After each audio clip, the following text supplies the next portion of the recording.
buenas tardes, queridos amigos. Gracias por sintonizarnos de nuevo en una entrega más de Medicina de Cuerpo y Alma. Hoy tendremos nuestra usual entrevista, el tercer segmento, con el doctor Sergio Sarita Valdés, prominente médico, patólogo y forense de nuestro país.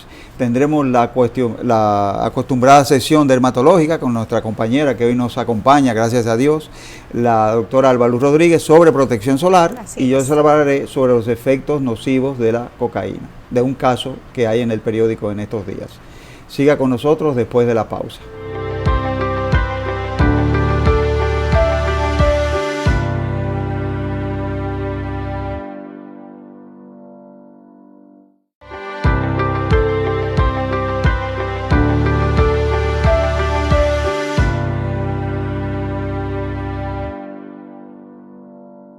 Tarde de hoy, en nuestro segmento dermatológico aquí en Medicina de Cuerpo y Alma, vamos a tratar un poco el tema de la fotoprotección.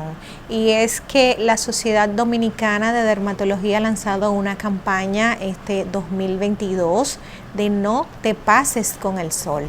Y es una campaña que va dirigida a toda la población dominicana, a hacer una concientización de la importancia de proteger nuestra piel de los efectos dañinos del sol. Vamos a ver una imagen en pantalla sobre este lanzamiento de esta campaña, la cual fue en Galería 360, donde estuvimos compartiendo junto con la sociedad y fue una campaña dirigida a todo público, fue abierta, en donde pudimos adquirir conocimientos sobre la importancia de la protección solar, los daños del sol en nuestra piel y donde pudimos compartir un rato muy ameno y llevarnos unas herramientas útiles para aplicar a nuestra vida diaria, para proteger nuestra piel y la de nuestra familia contra los efectos dañinos del sol. Tenemos que próximamente el sábado 9 de abril también va a haber otra vez el lanzamiento allá en Galería 360 y es abierto a todo público para que nos acompañen. En esta actividad también pues tuvimos rifas de productos protectores solares y también objetos como sombrillas, sombreros que nos ayudan a protegernos contra el sol. ¿Por qué el énfasis en la fotoprotección? Porque bueno, realmente nosotros en nuestro país todo el año estamos expuestos a las radiaciones solares, todo el año, porque en nuestro país hay sol todos los días y hemos visto ya pues los estragos del sol a temprana edad, no solamente cambios pigmentarios, por ejemplo, que nos provoca la exposición solar crónica como manchas en nuestra piel. También podemos ver que las personas que se exponen al sol tienen un envejecimiento cutáneo más temprano. Las personas que no se ponen protector solar van a envejecer más pronto que los que utilizan protector solar. Y la acumulación de esa radiación libremente en nuestra piel produce daño a nuestro ADN celular y nos hace propensos a sufrir de cáncer de piel, tanto melanoma como no melanoma. A nosotros, a nuestros hijos, a nuestros familiares, la campaña va orientada a que incluyamos en nuestro diario vivir la utilización del protector solar, así como utilizamos los desodorantes, así como nosotros utilizamos jabones para bañarnos, tenemos que incluir en nuestra rutina la utilización de protector solar. Dentro de las recomendaciones otorgadas por los dermatólogos que estaban pues brindando toda esa información en esta actividad, se recomienda que si va a comprar un protector solar debe de ser de 50 de factor de protección y debe de colocarse por lo menos 2 veces al día.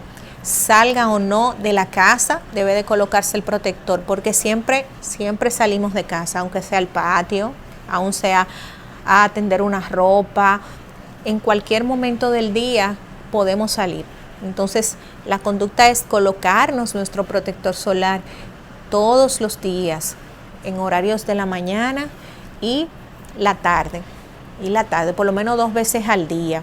También se acerca pues, como vemos, en la Semana Santa, y van a empezar las actividades en donde tenemos mayor exposición de nuestra piel. Por ejemplo, los viajes a los ríos, los viajes a las playas, las piscinas que se abren en los patios y que solemos pasarnos el día o la semana pues disfrutando de Semana Santa, que son unas vacaciones. Entonces, los niños también están propensos a pasarse el día debajo del sol y también están propensos a padecer de insolaciones que con el tiempo son causantes de cáncer de piel, las insolaciones. Por eso tenemos que proteger los niños, proteger también a la familia. ¿Cómo lo podemos proteger? Colocando su protector solar, pero también ayudándonos con ropa adecuada que proteja nuestra piel de los efectos del sol. Por ejemplo, se recomienda un traje de baño de una pieza. También buscar la sombra. Si nosotros nos vamos para la playa o nos vamos para el río, buscar una área donde quedarnos, donde haya sombra, algún árbol o alguna sombrilla que nos cubra de los rayos. No exponernos al sol antes, por ejemplo, de las 10 de la mañana hasta las 3 de la tarde. Esos son los horarios en donde cae más la radiación. Se recomienda después de las 4 de la tarde realmente exponernos libremente al sol y aplicar el protector solar en el caso de que vaya a estar en piscinas y playas cada hora. Retoque del protector cada hora, utilizar sombreros de ala ancha, gafas de sol y tener las medidas necesarias para proteger nuestra piel de los efectos tan perjudiciales del sol y más que viene Semana Santa. Así que estemos atentos, a la nueva actividad que se va a realizar en Galería 360 y que es abierta a todo público, y vamos a apoyar a la Sociedad Dominicana de Dermatología, las demás sociedades médicas, los pacientes, los televidentes. Vamos a apoyar esta campaña que va orientada a hacer una concientización de la utilización de protector solar para mí y para mi familia. No te pases con el sol. El 2022 es el objetivo de nosotros para cuidarnos de los efectos dañinos del sol. Sigan con nosotros aquí en Medicina de Cuerpo y Alma. Luego de la pausa viene mi compañero, el doctor Juan Carlos Estrella, a hablarnos sobre su cápsula urológica en la tarde de hoy. Y no se pierda nuestro invitado, el doctor Sarita, médico patólogo, con una entrevista muy interesante. Vamos a una pausa comercial y luego retornamos.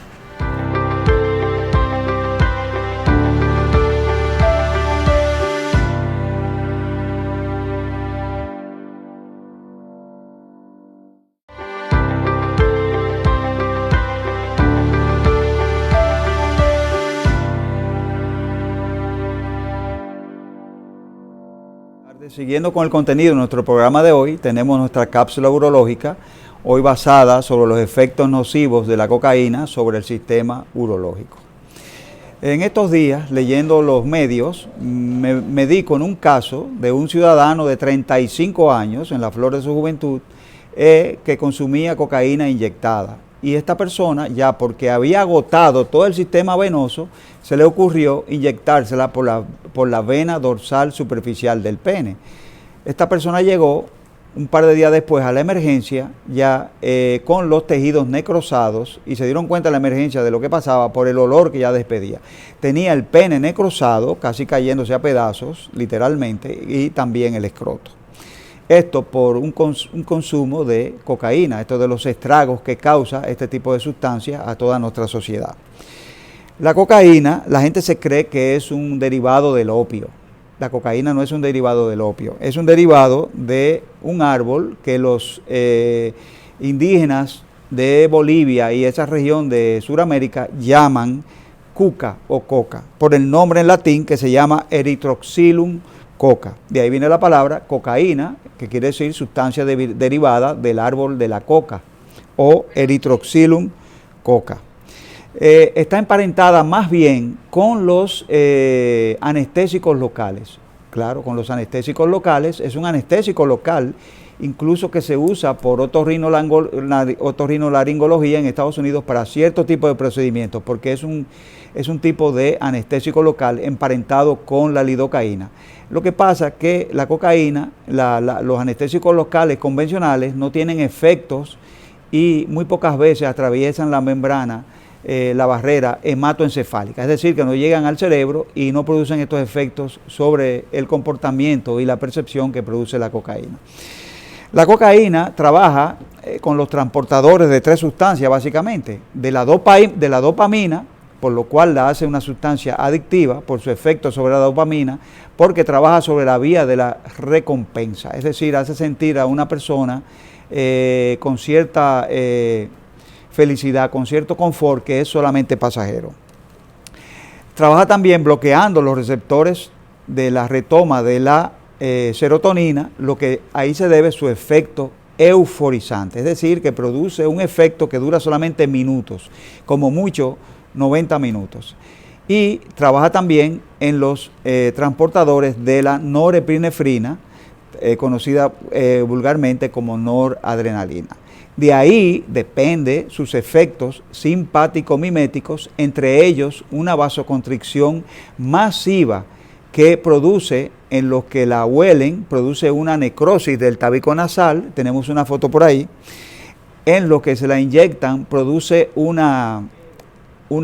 efecto vasoconstrictor local todavía más exagerado, por eso le ocurrió esto a este señor.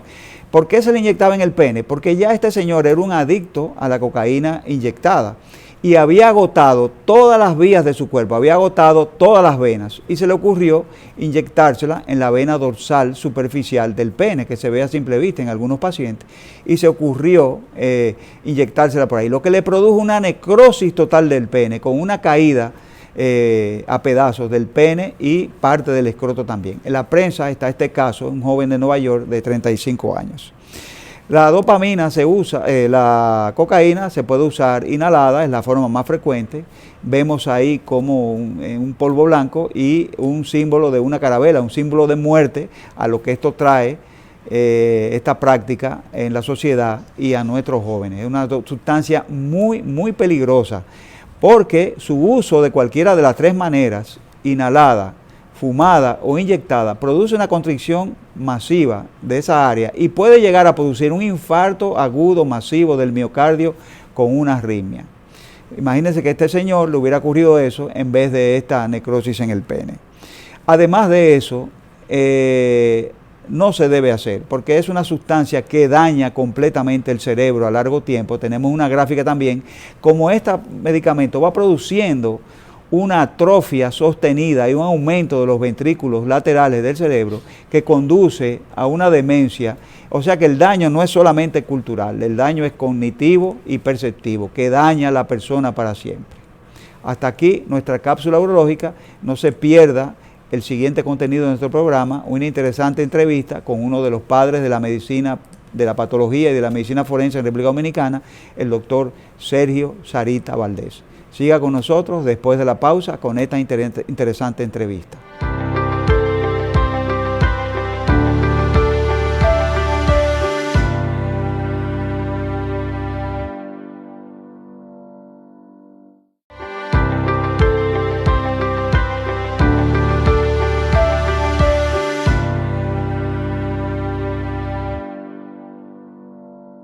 Muy buenas tardes, queridos amigos. Y siguiendo con el contenido de nuestro programa, vamos hoy a nuestra entrevista de hoy con el doctor Sergio Sarita Valdés, prominente médico, patólogo clínico y forense de nuestro país, a quien le agradecemos de antemano que nos complació con venir aquí hoy para esclarecer muchos temas.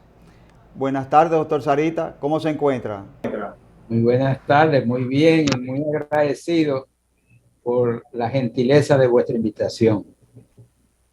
El agrado es nuestro por tenerlo aquí, doctor. Como tenemos entendido, el doctor Sarita es médico patólogo clínico y forense. Y también lleva el Instituto Nacional de Patología Forense, lleva su nombre desde el 2016. Y queremos aclarar entre el médico patólogo clínico y el patólogo forense. Bien, el médico patólogo clínico, y aquí todavía hay que hacer grandes diferenciales. El sistema anglosajón americano tiene una denominación diferente al sistema que impera en España, México, Sudamérica. Por ejemplo, el patólogo clínico en inglés es para España y los países nuestros el laboratorista, el encargado de laboratorio. Eso es lo que se llama patología clínica, donde se hacen los hemogramas, donde se hacen los análisis de orina, donde se hacen los cultivos. El laboratorio clínico en el sistema anglosajón americano se llama patología clínica. Ahora, el anatomopatólogo o anatomía patológica, ese es el que aquí le llamarían clínico, es decir, el que interpreta las biopsias y los papanicolaos y los estudios de tejido para detectar cáncer o infección, inflamaciones muy específicas. Ese es el anatomopatólogo.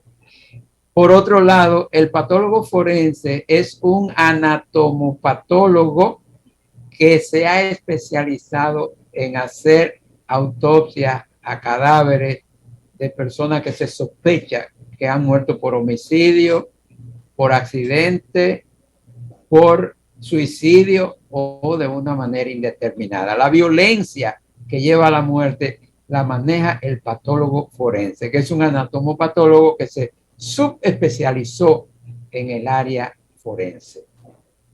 Sí, señor. Tengo entendido que en el hospital County Cook de Chicago, usted hizo las dos especialidades. En el hospital Cook County de Chicago yo hice anatomía patológica y patología clínica. En Puerto Rico, entonces pasé a hacer la patología forense en el Instituto de Medicina Legal. Y una vez regresé aquí a Santo Domingo, la práctica estuvo en todas las áreas. Doctor, entonces, aclarando, el patólogo forense es quien realiza el estudio de las autopsias y el anatomopatólogo el que lee las biopsias. Lee las biopsias y hace también las autopsias de hospitales. La persona que muere en hospital y no saben de qué se murió, pueden los familiares o ellos pedir una autopsia en el hospital o el mismo consejo de enseñanza, si es un hospital docente universitario, pide la autopsia para saber de qué se murió y luego presentarlo en una discusión clínico-patológica. Eso lo hace el anatomopatólogo. Doctor, y hablando así de autopsias, hay diferentes términos como para nombrar esto. ¿La necropsia es lo mismo que la autopsia? En términos del lenguaje, lo que sucede es que el término autopsia fue el primer término que se acuñó y todo el mundo acepta como bueno y válido ese término. Y si usted va a googlear, busque autopsia y se va a encontrar con millones de referencias. Busque necropsia y va a encontrar tal vez unas cuantas miles, porque necropsia es modernamente en el léxico un término más apropiado, pero es lo mismo. ¿Por qué es más apropiado? Porque es el estudio de los cadáveres. Necropsia, necro, muerte, opsi, estudio de, tratado de. Pero autopsia, cuando te rompe la palabra del griego, le dice como que usted se hace usted mismo un estudio. Sí, auto. Ajá, pero no, el término se acuñó a principio para lo que ahora algunos empiezan a llamar necropsia más apropiadamente. Asunto de semántica, pero es lo mismo. Doctor, hace un momentico usted mencionó de que se usó la autopsia o necropsia cuando no se sabía de qué moría el paciente. Y recuerdo un dicho en mi tiempo de estudiante de medicina que decía que el médico interno, el médico general, nada sabía, todo lo sabía y hacía muy poco. El cirujano sabía algo más y resolvía algo más. Y que el médico patólogo, sobre todo el forense, lo sabía todo, pero lo sabía tarde, porque se daba cuenta de lo que ocurría con el enfermo en la autopsia. Bueno, eso es cierto en buena parte, pero yo les digo que el anatomopatólogo es el que hace el diagnóstico de las enfermedades cuando el clínico anda buscando. Usted como urólogo sospecha que un nódulo que ha encontrado en la próstata, que tiene características porque es duro y porque tiene unos niveles de PSA elevados, usted sospecha altamente que es cáncer, pero el diagnóstico de cáncer se lo va a dar la biopsia. Entonces, el anatomopatólogo no es en el muerto que hace el diagnóstico, sino que usualmente lo hace en el vivo, y tras ese diagnóstico anatomopatológico se deriva el tratamiento, la terapia que se va a hacer. En términos oncológicos, la única situación en la cual se puede dar radioterapia rápida sin un diagnóstico anatomopatológico es cuando un paciente desarrolla lo que le dicen el síndrome de la vena cava superior. La persona se está ahogando, se está asfixiando porque tiene una tumoración que le ha agarrado el cuello y le está agarrando la vena del cuello y se está ahogando. Hay que darle radioterapia inmediatamente para reducir el tamaño de la tumoración, sin saber si es linfoma, carcinoma, sarcoma, se da tratamiento. Pero en todos los otros casos, 99.9% de los casos oncológicos, el tratamiento se da luego que se ha hecho el diagnóstico. Y el diagnóstico de tejido lo hace el anatomopatólogo. Sí, señor. Doctor, también hay otro dicho popular que dice que los muertos hablan. Los muertos le hablan a los médicos forenses explicándoles cómo sucedió su muerte, si fue de caso violento o fue de alguna enfermedad. ¿Es cierto eso? Es cierto. Nosotros hemos acuñado esa expresión de que los muertos hablan porque el anatomopatólogo, patólogo forense, es el que realiza el estudio externo e interno de los cadáveres que muestran alteraciones que son secuenciadas, o sea, que son en secuencia, y usted puede ver dónde empezó todo, qué sucedió luego y después y luego y finalmente qué fue lo que terminó con la vida de la persona. Entonces, las alteraciones que usted estudia, detecta y recoge en una autopsia le permiten saber cómo empezó todo, dónde empezó y cuál fue el evento terminal. Pongamos un caso. Usted ve una persona que aparece el cadáver con mucha espuma por la boca, saliendo por boca y nariz. Entonces usted dice, bueno, esta persona tiene un edema agudo de pulmón. Edema agudo de pulmón, ¿por qué? Entonces usted chequea y ve cuando hace la analítica de sangre que tiene unos niveles altos de droga. Vamos a decir que tiene cocaína o vamos a decir que tiene morfina y que le ha dado un edema agudo de pulmón y se ahogó en líquido. Entonces, fíjese, lo último que usted encontró fue el edema, que en este caso correspondía a una muerte violenta química por droga.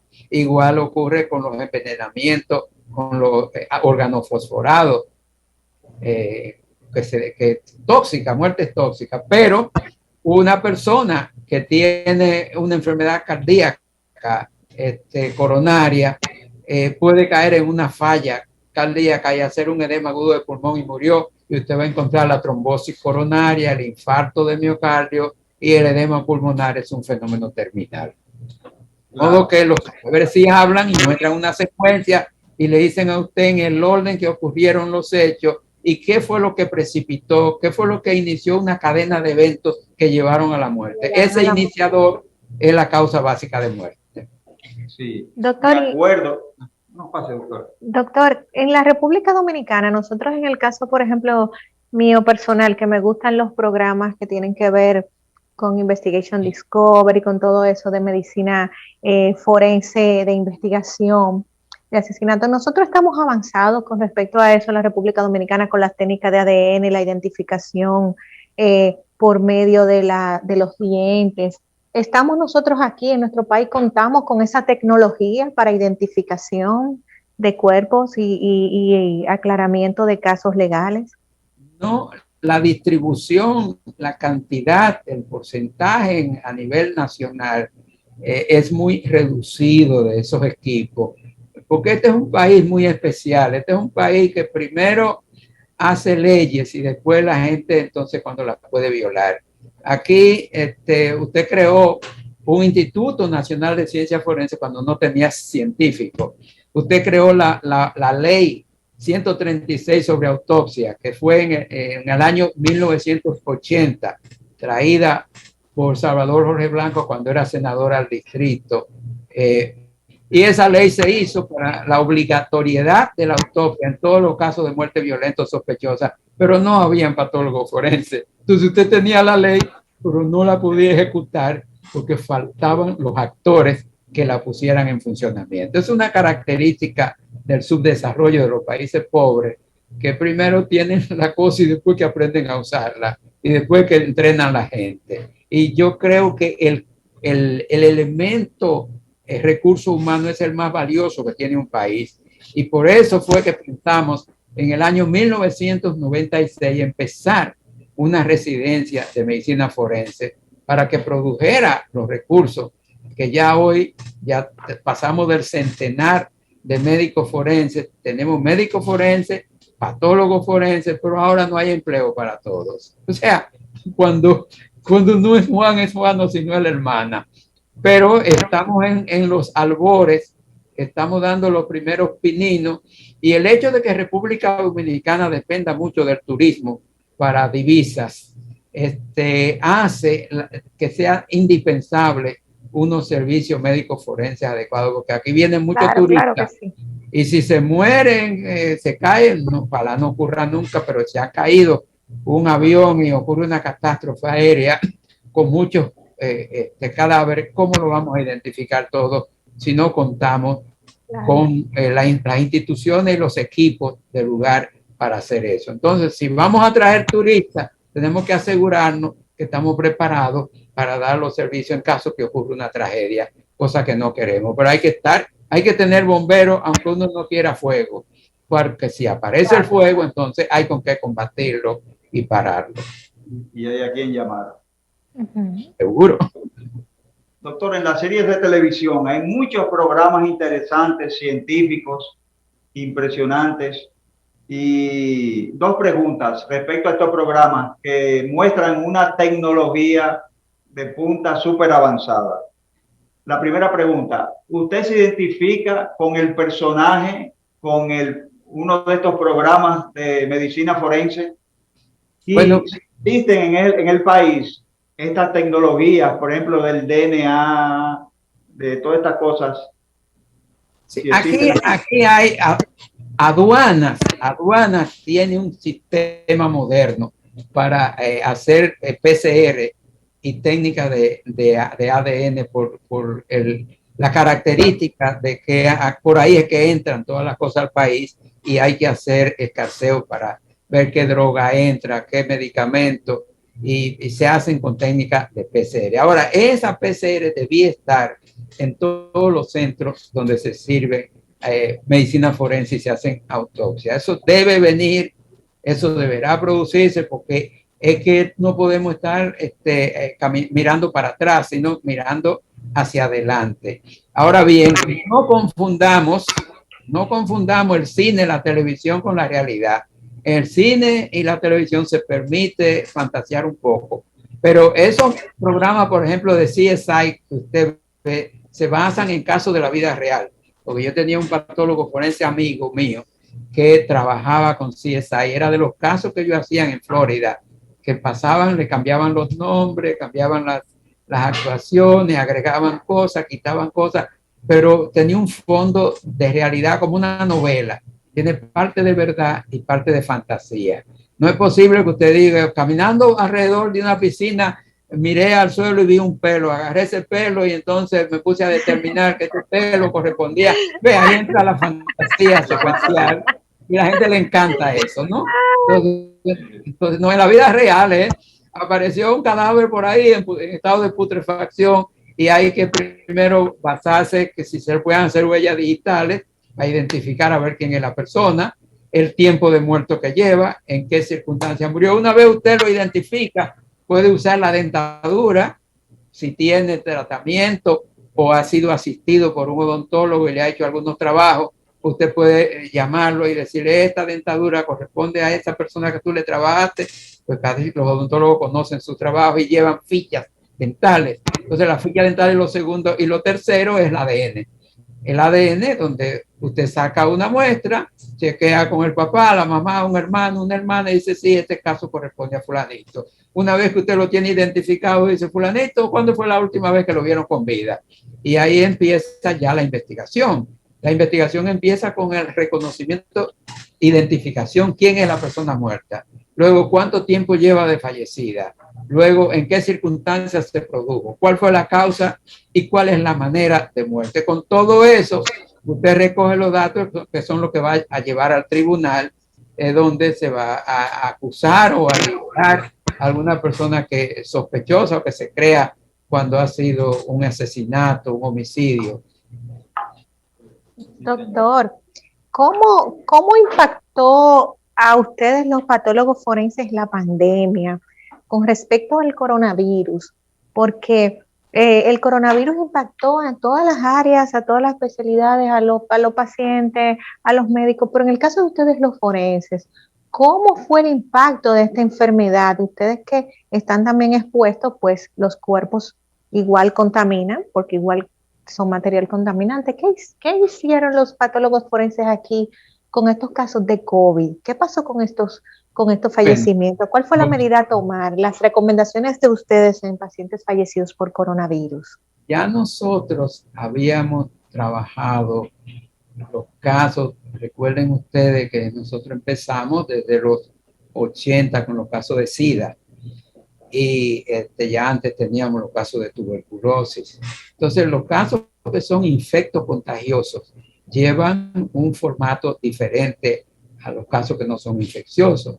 De modo que lo que sucedió con la COVID fue que se tomaron las medidas que ya se conocían, se duplicaron y afectó la práctica porque distrajo mucho los recursos.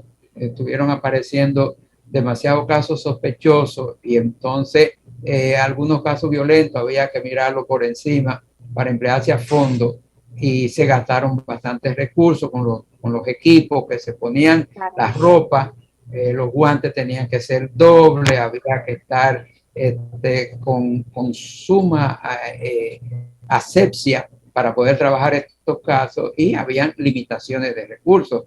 De manera que la pandemia no ha pasado todavía. La pandemia está. Lo que pasa es que ya pasó ese periodo donde la gente estaba en pánico, pero no es que ha terminado la pandemia.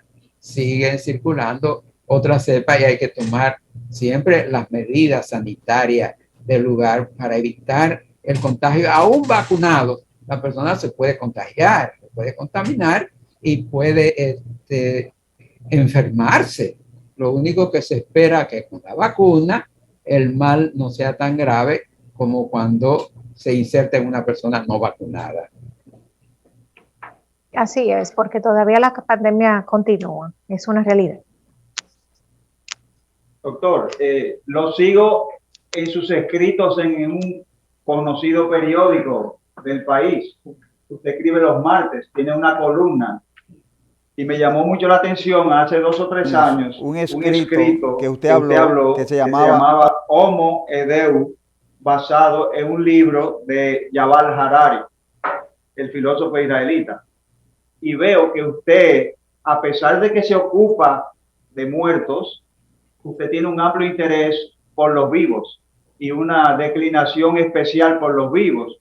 Se nota ese aspecto filosófico, humanístico, sociológico en sus escritos. Es raro ver esas 2 cualidades en una persona que se dedica a lo suyo. ¿A qué se debe ese rasgo? Esa preocupación por la sociedad, por las personas, todo esto, por los vivos. Mire, yo desde muy niño estuve preocupado por el porqué de las enfermedades y buscar la manera de que la gente se mantuviera sana, y no hay nada mejor que promover lo que se llaman hábitos saludables prevenir, entiéndase, vacunas, y diagnóstico temprano con tratamiento de inicio. Los muertos nos hablan a nosotros, nos explican por qué se murieron, cómo se murieron, y eso a su vez nos sirve de abono para la vida. Es decir, los muertos no se van así, ellos nos dejan el mensaje y dicen, no hagas esto, que mira que yo hice esto y mira lo que me pasó, yo quiero que tú vivas más años. Ustedes están mirando que en República Dominicana la media de vida no pasaba de los 50 años en la época de Trujillo, y después algunos llegaban a 60, muy poco a 70, y ya la media de muerte en Dominicana anda por los 74 años. Es decir, cada vez vivimos más años, con pandemia y todo. Y en países desarrollados hay muchas personas que pasan de los 80 y llegan a los 90. Y gracias a lo que se ha aprendido con los muertos, que les han enseñado cómo prevenir que una persona fallezca prematuramente. Entonces, las medidas para saber de qué se mueren los y las dominicanas en las distintas épocas es lo que permite que los programas de salud pública se enfoquen adecuadamente a prevenir más que tratar, a promover más que prevenir. Y ese es el trabajo del Ministerio de Salud Pública, de todos los ministerios de salud pública, establecer políticas epidemiológicas para reducir la morbimortalidad a nivel global, nacional. Y los centros hospitalarios para aquellas personas que ya se enfermaron de todas maneras, para detectarlo temprano y darle tratamiento y curarlos. Entonces esa siempre fue preocupación nuestra y nos llevó a estudiar medicina, y después yo me di cuenta que había que salir de aquí, irse al mundo desarrollado para después volver acá. Y eso hicimos y seguimos batallando mientras tengamos juicio y razón y vida. Luchar por el bienestar de la sociedad. Gracias a Dios. Bueno, estamos aquí en Medicina de Cuerpo y Alma en el segmento Conversando con nuestro invitado. En la tarde de hoy tenemos al doctor Sarita Valdés, médico patólogo, clínico y forense. Y vamos a una pausa comercial. Luego de esta continuamos con nuestra entrevista.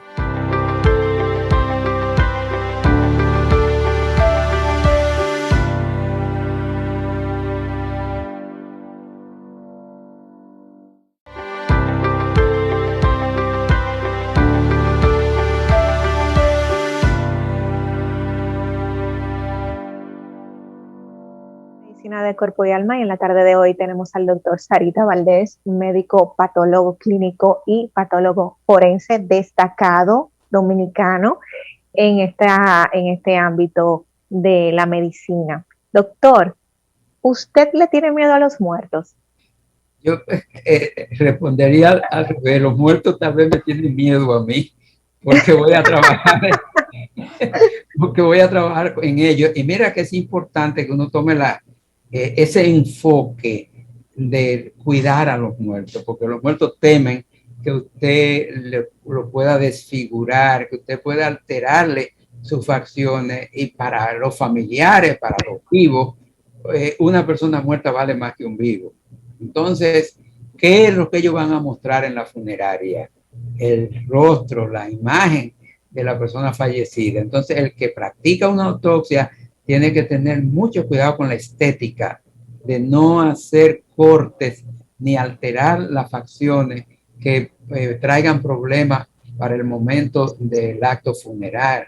Entonces, preservar el cadáver es tan importante, o más importante a veces, que preservar ciertas facciones en vivo que se pueden cambiar y modificar. De modo que hay que trabajar con mucho cuidado, y yo siempre le digo a los médicos residentes, señores, una persona puede ser un sinvergüenza y tildarlo en vida de ser un canalla, de ser inservible, pero tan pronto fallece se convierte en un mártir, en un héroe, se convierte en la mejor persona que había, y solamente se recuerda lo bueno, lo cual es interesante, porque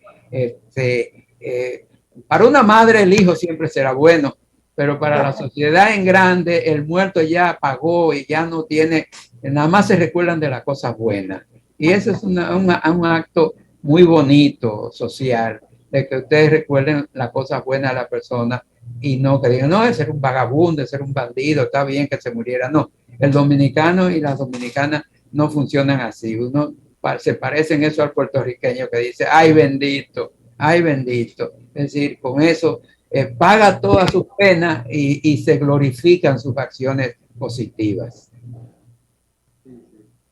Doctor, aquí en la República Dominicana existe o existía cierta resistencia a la autopsia, es decir, que los familiares siempre se resisten a que se haya realizado una autopsia porque lo desfiguran, lo descuartizan. ¿Ha cambiado eso en el país? Mire, en República Dominicana usted se va a sorprender con la respuesta que le voy a dar. Es al revés. Hay médicos que no quieren que se haga una autopsia porque temen que se descubra quizá algo que no se hizo de lo mejor. Y son los familiares los que me llaman, van donde mí, me dicen, mire, murió mi hermano, mi hermana, y yo quiero que se le haga una autopsia. Yo necesito aclarar de qué fue que murió. Nosotros no tenemos paz hasta que no sepamos realmente lo que ocurrió, porque tenemos dudas. Y eso lo percibo con demasiada frecuencia, distinto a lo que muchas personas pueden imaginarse. A raíz de la autopsia que se hizo en el cadáver de Héctor Méndez en el 1986, en República Dominicana la población en general se instruyó mucho y ya son bastante los casos de familiares que exigen que se haga una autopsia porque no están conformes con el certificado de defunción que se ha llenado. Sí, y también pacientes que han sido, perdone, personas que han sido asesinadas o que la muerte ha sido misteriosa, muy rápida, personas que han sido saludables. Sí, o sea que la sociedad ha avanzado más que nosotros como individuos, porque exige que se haga la autopsia, que se determine realmente qué fue lo que sucedió. Doctor, yo quisiera saber cuál es su posición acerca de la cremación. ¿Realmente usted puede ser de elección por la familia? ¿O usted tiene alguna recomendación o alguna postura con respecto a la cremación de los cadáveres? Mire, en el mundo ha habido un cambio en la actitud con relación al recuerdo de los muertos. La cremación convierte en cenizas un cadáver, pero recuerde que aquí en República Dominicana la ley dice que no se puede cremar una persona si con anticipación no se le hace una autopsia, porque después usted reduce el cuerpo a cenizas y de la ceniza usted no puede volver para atrás. Entonces, cuando se va a cremar a una persona, se hace lo que se llama la autopsia. La razón por cremación. Ahora, es que el mundo cada vez se nos hace más chico y los espacios se reducen. Entonces, un cadáver ocupa un espacio y los cementerios se están llenando, ya no está habiendo sitio donde enterrarlo y usted reduce el volumen de un cadáver a un par de libras de ceniza y ya guarda esta ceniza y esos son los restos de esa persona. De modo que cada vez usted va a ver más y más casos que después de fallecida la persona sean cremados y eso se está mirando ya. Y tiene que ver con la cultura, también tiene que ver con lo religioso, pero fundamentalmente en el orden social es que los espacios son cada vez más pequeños y los muertos están llenando los cementerios y con la cremación se reduce el espacio y total, al fin y al cabo, un cadáver va a terminar siendo cenizas. Si usted chequeara los restos de Duarte, probablemente lo que hay ya son cenizas. Claro, claro que sí. Doctor, una pregunta. ¿Cuál es el caso? ¿Usted recuerda de un caso especial que más le ha impactado emocionalmente o un caso que más le haya enseñado, que más le haya nutrido científicamente? Sí, mire, hay situaciones que uno, dicen por ahí que nada es real hasta que es local. Nosotros, cuando nos fuimos para Puerto Rico, eh, la hija nuestra tendría algunos 3 o 4 años, quizás. Y yo fui una mañana al Instituto de Medicina Legal y llevaron el cadáver de una niña que se cambiaba con la hija nuestra. Me impresionó muchísimo porque se trató de que el abuelo estaba celebrando con la familia el fin de semana, un domingo, y se le acabó la bebida. Y él fue a sacar el vehículo de la marquesina, la niñita estaba jugando detrás del vehículo y cuando él pudo dio reversa para salir de la marquesina, sintió una resistencia y era que le había pasado la llanta de detrás sobre la cabeza de la niñita, de la nieta. Y la verdad es que desde ese momento yo nunca he vuelto a dar una reversa en un vehículo si yo no miro 10 veces a asegurarme que no hay nadie detrás y que no hay nadie detrás de la llanta, porque eso impacta muchísimo. Y yo lo que me figuré que era la hija nuestra la que le había ocurrido eso. Eso impresiona de sobremanera y le deja a uno una marca, porque usted hace la extrapolación y dice, pudo ser mi hija. ¿Ves? Sí, me pudo haber pasado a mí.